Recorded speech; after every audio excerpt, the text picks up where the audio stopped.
హైదరాబాద్ శివారు శంషాబాద్లో పరమేశ్వర్ రెడ్డి అనే యువకుడి మృతిలో అనూహ్య కోణం వెలుగులోకి వచ్చింది. తొలుత ఆత్మహత్యగా భావించిన పోలీసులు శవ పరీక్ష నివేదిక చూసి అవాక్కయ్యారు. తలకు బలమైన గాయాలు కావడం వల్లే పరమేశ్వర్ రెడ్డి చనిపోయాడని తేలింది. ప్రేమించిన యువతిని పెళ్లి చేసుకుంటాడేమోననే కోపంతో పరువు కోసం కన్న తండ్రి సోదరుడే యువకుని హత్య చేసినట్లు పోలీసులు అనుమానిస్తున్నారు.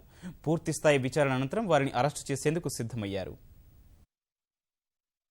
రాష్ట్రంలో పరువు హత్యలు పెరిగిపోతున్నాయి. హైదరాబాద్ శివారు శంషాబాద్లో పరువు కోసం యువకుణ్ణి కన్న తండ్రి సోదరుడే పరువు హత్య చేసినట్లు అనుమానం వ్యక్తమవుతోంది. ఆర్బీనగర్లో నివాసం ఉంటున్న రైతు మోహన్ రెడ్డి కుమారుడు పరమేశ్వర్ రెడ్డి ఈ ఏడాది మార్చి 27న మరణించాడు.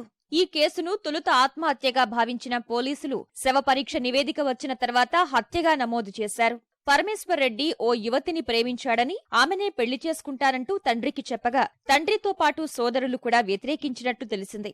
సదరు యువతిని పెళ్లి చేసుకోవద్దంటూ హెచ్చరించినట్టు సమాచారం. తమ మాట వినకుండా యువతితో పెళ్లికి సిద్ధమైన పరమేశ్వర్ రెడ్డికి బుద్ధి చెప్పాలని తండ్రి సోదరులు రగిలిపోయినట్లు సమాచారం. ఈ ఏడాది మార్చి 27న రాత్రి పరమేశ్వర్ రెడ్డి అనుమానాస్పద స్థితిలో మృతి చెందాడు. సోదరులతో గొడవ, ఉద్యోగం లేదన్న మనస్తాపంతో చనిపోయాడంటూ అంత్యక్రియలు నిర్వహించేందుకు కుటుంబ సభ్యులు సిద్ధమయ్యారు. సమాచారం అందుకున్న పోలీసులు అంత్యక్రియల్ని అడ్డుకుని ఉస్మానియా ఆస్పత్రిలో శవ పరీక్ష నిర్వహించారు. ఇటీవల అందిన శవ పరీక్షలో విస్తుపోయే వాస్తవం వెలుగులోకొచ్చింది. పరమేశ్వర్ రెడ్డిది ఆత్మహత్య కాదు, హత్య అని తేలింది.